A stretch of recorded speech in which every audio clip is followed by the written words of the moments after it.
Today we're going to be replacing this output shaft speed sensor in a 2015 Infiniti Q50. And this one here is an all-wheel drive. So if you have an all-wheel drive, you will have to remove the transfer case, this guy right here, to get to that sensor. So the transfer case is not that difficult to remove. There's just a few bolts around the transfer case that holds it in place. You're going to remove all the 14mm bolts. So there are some 14mm bolts and there's some 12mm. The 12mm will separate the transfer case. You don't want to touch those bolts. You want to remove the 14mm.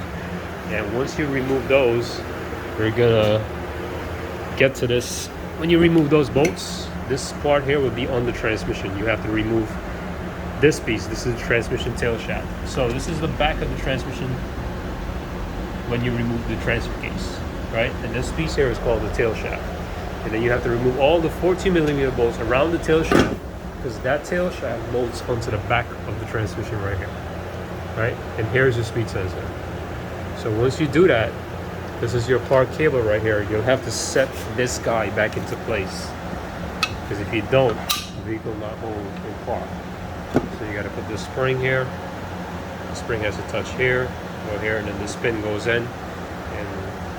So just, as you can see, just if you do take it out and it falls apart, you want to make sure this thing goes back just like this. Okay? Very important, because if you don't put this right, you're not going to have any park when you put the car into park.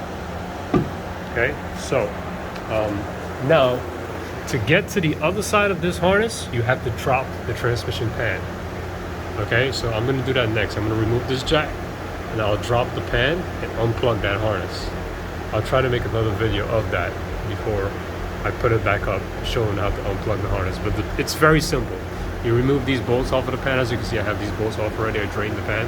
And you follow this harness, and it goes into the valve body, and you just unplug it. And I actually have the new sensor, so I can show you guys what it looks like. This is the new sensor, and as you can see, this is the tail shaft side, and this is the part that goes into the valve body. Valve body harness. Okay, it's not that difficult. The most difficult part here is getting that transfer case out. All right, and there you go. As you can see, that's your output shaft speed sensor. All right.